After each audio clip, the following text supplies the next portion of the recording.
ಯಾವತ್ತು ಬಳಿಬಿಡ್ಲಿ ಮಳಿಬಿಡಿ ಯಾವತ್ತಲ್ಲ ಇವತ್ತಿನ ಸುದ್ದಿ ಮಾತ್ರ ಹೇಳುದಪ್ಪ. ನಿನ್ನೆ ಕಡಿಮೆ ತಿಂದ್ರೆ ಇವತ್ತು ಮತ್ತೆ ಆಗ ಅದಕ್ಕಲ್ಲಪ್ಪ, ಮತ್ತೆ ದೋಣಿ ನಡೆಸುವುದಕ್ಕೆ ಹೊರಗಡೆಗೆ ಹೋಗಿ ಇವತ್ತು ಒಬ್ರು ಬಂದ್ರಪ್ಪ. ನೀವು ಹೇಳುತ್ತಾರು ಯಾವತ್ತೊಬ್ರು ಬಂದದ್ದೇ ಅಲ್ಲ, ತುಂಬಾ ಜನ ಬರ್ತಾರೆ. ಅದರಲ್ಲಿ ಒಬ್ರು ವಿಶೇಷ ಅಪ್ಪ, ಒಬ್ರು ವಿಶೇಷ ಜನ ಬಂದ್ರು. ಬಹಳ ದೊಡ್ಡ ಜನ, ಬಹಳ ದೊಡ್ಡ ಜನ. ಬನ್ನಿ ಬನ್ನಿ ದೋಣಿ ರಾಣಿ ಮತ್ತೆ ದೊಡ್ಡ ಜನ ಅಂದ್ರೆ ವ್ಯಕ್ತಿತ್ವ ದೊಡ್ಡದು, ಮೈ ಮೇಲೆಲ್ಲ ಆಭರಣ ಇತ್ತು. ಹಾಗೆ ಮೇಲೆ ಆಭರಣ ಹಾಕಲ್ಲ ಒಮ್ಮನೇ ಇಲ್ಲ ಈಗ. ಅಯ್ಯೋ ಅವ್ರು ಬ್ಯಾರೆ ಓದುತ್ತಾಗ ಹಾಕೋದು ಬಿಟ್ಟು ಮತ್ತೆ ಅಂತ ಇಲ್ಲಿ ಅವರು ಬನ್ನಿ ದೋಣಿ ಏರಿ, ದೋಣಿ ಏರಿ ಅಂತ ಹೇಳಿದೆ. ಈಗ ನನ್ನನ್ನು ಮೇಲಿಂದ ಕೇಳೋವರೆಗೆ ನೋಡಿದ್ರು. ನಿನ್ನ ನೋಡಿ ಶುರು ಮಾಡಿದ್ರೆ ಹೌದು, ನನ್ನ ನೋಡೋದಕ್ಕೆ ಪ್ರಾರಂಭ ಮಾಡಿದ್ರು. ಬಳಿ ಕಾಲ ಅಂದ್ರೆ ದೋಣಿ ಕಾಲ ಹಾಕು ಬಂದು ನನ್ನ ಹೀಗೆ ನೋಡಿದ್ರು. ನಿಮ್ಮ ಅಪ್ಪ ಎಲ್ಲಿದ್ದಾರೆ ಕೇಳಿದ್ರು. ಹೌದಾ? ನೀ ಅಂತ ಮಗ ಮನೆಯಲ್ಲಿದ್ದಾರೆ ಅಂತ ಹೇಳಿದೆ. ಅಲ್ಲಿಗೆ ಹೋಗುವುದು ಹಾಗೆ ಅಂತ ಕೇಳಿದ್ರು. ಬನ್ನಿ ಕರ್ಕೊಂಡು ಹೋಗ್ತಾರೆ ಅಂತ ಆ ಕಡೆ ಇದ್ದಾರೆ, ಆ ಕಡೆ ಇದ್ದಾರೆ.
ಇದು ಒಳ್ಳೆ ಕಥೆ ಆಯ್ತು.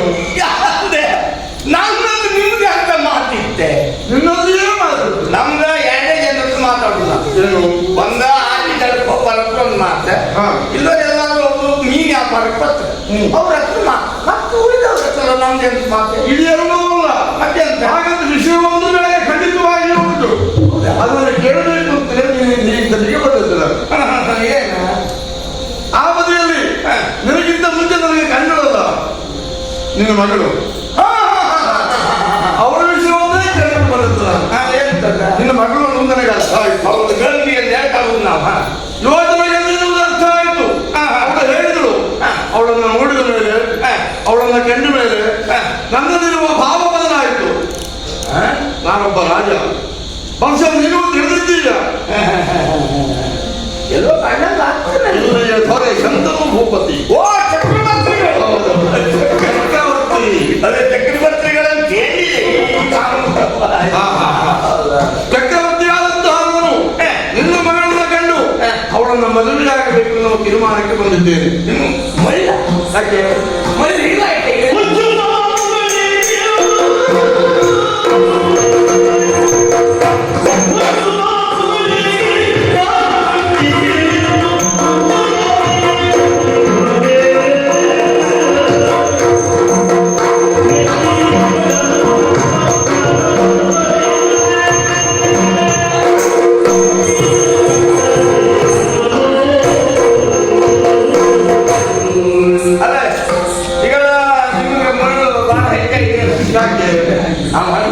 ಹೇಳುದಲ್ಲ. ಮಾತು ಕೇಳಿದಾಗ ನಾವು ಹೇಳೋದು ಆಯ್ತು. ಏನಾಯ್ತು? ಅಲ್ಲ ಮತ್ತೆ ನೋಡಿದಾಗ ನಿಮ್ಗೆ ಮತ್ತೆ ಎಂತ ಹೇಳ್ತಾರೋದೆ?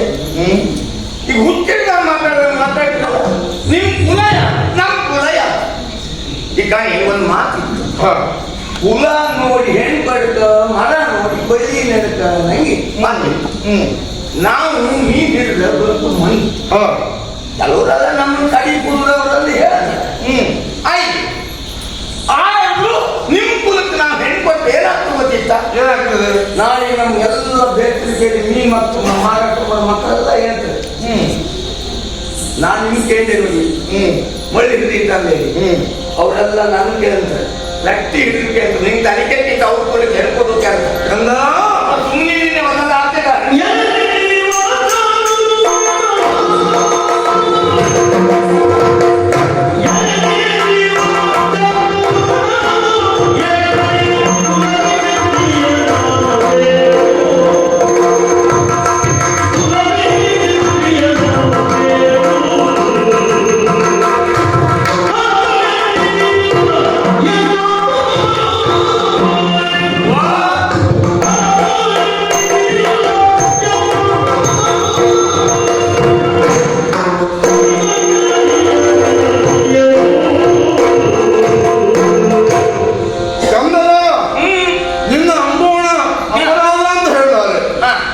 ಒಪ್ಪಿಕೊಳ್ಳಿಕ್ಕೆ ಆಗುವುದಿಲ್ಲ. ಅಂದ್ರೆ ಶಾಸ್ತ್ರವನ್ನು ಪದ್ಧತಿಯಲ್ಲಿ ಯಾವತ್ತು ಉಚ್ಚ ಕುಲದವರು ಹೀನ ಕುಲದವರನ್ನ ಮದುವೆಯಾದ್ರೆ ಅದು ಖಂಡಿತಕ್ಕೂ ಅಪರಾಧ ಅಲ್ಲ.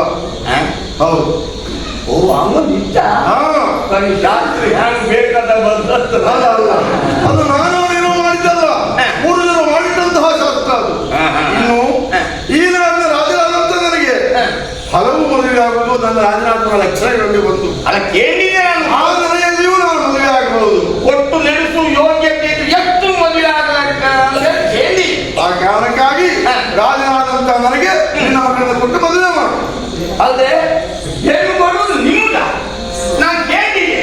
ನಿಮ್ಮ ಮಗ ಇದ್ದ ಅಲ್ಲಿ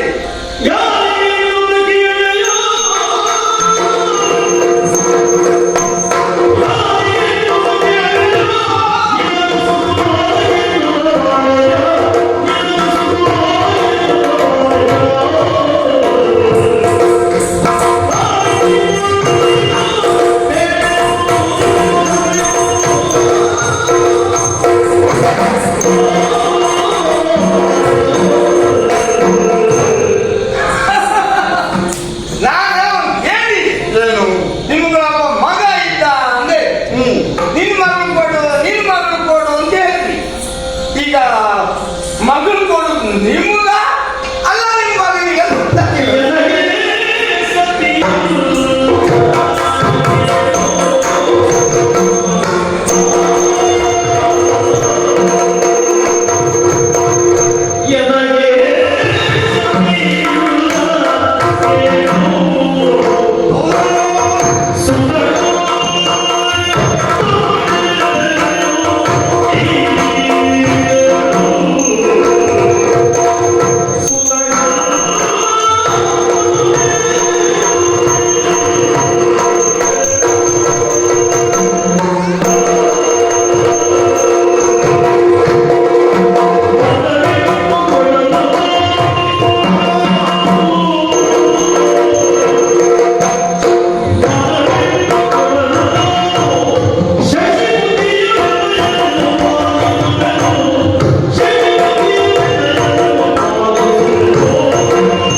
ಆದ್ರೆ ಮಗನನ್ನ ಕೇಳಿದ್ದು ನನ್ನ ಮಗನಿಗಲ್ಲ, ಅಲ್ಲವೇ ಅಲ್ಲ, ನನಗೆ ಸತ್ಯ ಇಲ್ಲ ಕೇಳು.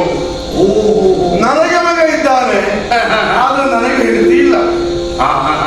ಹೌದು, ಆ ಕಾರಣಕ್ಕಾಗಿ ಹೆಂಡತಿ ಒಂದು ಇದ್ದಾಗಲೂ ಅನೇಕ ಮದುವೆಯಾಗಬೇಕು. ಆದ್ರೆ ಅಪರಾಧ ಅಲ್ಲ ರಾಜರಾದನು. ಆದ್ರೆ ಸತ್ಯ ಇಲ್ಲದಂತ ನಾನು ಆ ಒಂದು ವ್ಯಾಪಾರವನ್ನು ಕರೆಯುವ ಕಾರಣಕ್ಕಾಗಿ ಹೆಣ್ಣು ಕೊಡಬೇಕು ಅನ್ನೋ ಭಾವ ಬಂದ್ರೆ ಅದು ಅಪರಾಧ ಅಲ್ಲ. ಆ ಮನೆಯಲ್ಲಿ ನಿನ್ನ ಮಗನಿಂದ ಮದುವೆ ಆಗಬೇಕು ಅನ್ನೋ ತೀರ್ಮಾನಕ್ಕೆ ಬಂದಿದ್ದೇನೆ.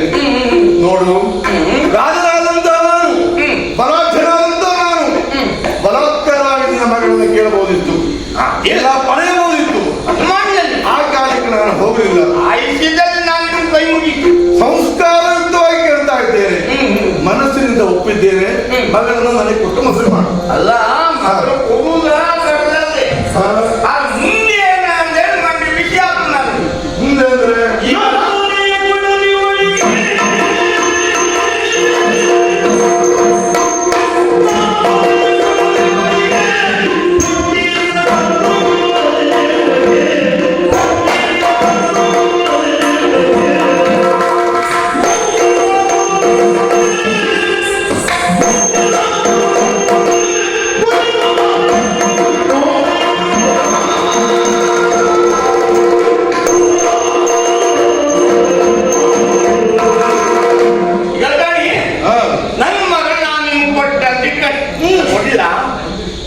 ಅಂತಿದ್ದೇನೆ. ಒಪ್ಪಿದೆ ಅಂತ ಆದ್ರೆ ಈಗ ಅವರು ಮಹಾರಾಣಿ ಅಂತ ಹೌದು. ನನಗೂ ಸಂತೋಷ. ಈಗ ನಾಳೆ ನನ್ನ ಮಗಳಿಗೂ ಮಗ ಹುಟ್ಟದ ಅಂತ ಇರ್ತಾರೆ. ಮಾತಿಗೆ ಆಗ ಪಟ್ಟ ನೀವು ಯಾರಿ ಪಟ್ರಿ? ಯಾವತ್ತೂ ನಮ್ಮಲ್ಲಿ ಸಾಮಾನ್ಯವಾದಂತ ಒಂದು ನಿರ್ಮಾಣವನ್ನ ಪ್ರಾರ್ಥನೆ ಮಾಡಿಟ್ಟಿದ್ದಾರೆ. ಮಹಾರಾಜರಿಗೆ ಹಿರಿಯ ಹಳ್ಳಿಯಲ್ಲಿ ಹುಟ್ಟುವಂತ ಹಿರಿಯ ಮೇಲೆಯೇ ಪಟ್ಟ. ನಾನು ನೀವು ಮಾಡಿದ್ದಲ್ಲ, ನಮ್ಮ ಪೂರ್ವಜರು ಮಾಡಿದಂತ ಶಾಸ್ತ್ರಸಮ್ಮತವಾದಂತ ವಿಷಯ. ಅದೇ ಈಗ ನಿಮ್ ಶಾಸ್ತ್ರಕ್ಕೆ ಮಣ್ಣಾಕಿ ಅದಾದ ನಾಕಿಂದ ಈಗ ನೀವು ಹಿರಿಯ ಮಗನಿಗೆ ಪಟ್ಟ ಕೊಟ್ರಿ. ನನ್ನ ಮಕ್ಕಳ ದಾಸರ ಕೆಲಸ ಮಾಡ್ಕ ಬರೇ ಮಗಳೇ ಕೊಡ್ಕಂದ್ರೆ ನಿಯಮ ಏನು? ಈಗ ನನ್ನ ಮಗಳ ಹೊಟ್ಟೆಯಲ್ಲಿ ಯಾರು ಹುಡ್ತಾರ, ಹೆಣ್ಣು ಹುಟ್ಲಿ ದೊಡ್ಡ ಹುಟ್ಲಿ 3 ಹುಟ್ಲಿ 30 ಹುಟ್ಲಿ ಪಟ್ಟ ಅವ್ರಿಗೆ ಬರ್ಬೇಕು. ಹಂಗ ನೀವು ಬಟ್ರಿಯ ನಗರ ಕೊಡುದ ಬಿಡುದ ನನ್ನ ಮಗಳ ಕಂಡು ಮಾತಾಡಿ ನಾ ಬಂದು ತಿಳಿಸಿದೆ. ಸುಮ್ಮನೆ ಅದೇ ಮುಖ ತಗೊಂಡು ಹೋಗಿ ನಾ ಇದೇ ಒಂದೇ ಮಾತಾಡೋದು. ನಮ್ಮ ಜಾತಿ ಮಗ ಜಾತಿ ಕೊಡುದಿಲ್ಲ ನಾವು.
ನನ್ನ ಮಗನಾದಂತ ಗಾಂಧೀಯನ್ನು ನಾನು ಪಟ್ಟದಿಂದ ದೂರ ಇದ್ದೆ.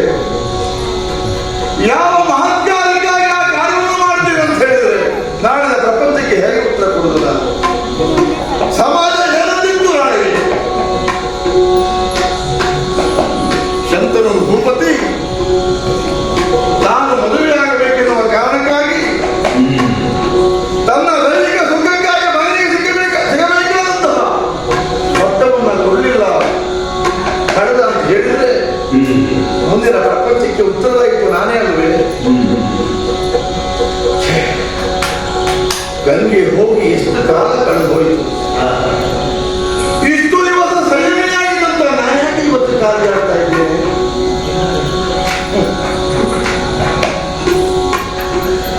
ತದುಪರ ಸಂಘ ಅಭಿಮಾನ ಭಂಗ ಪ್ರಾಜ್ಯ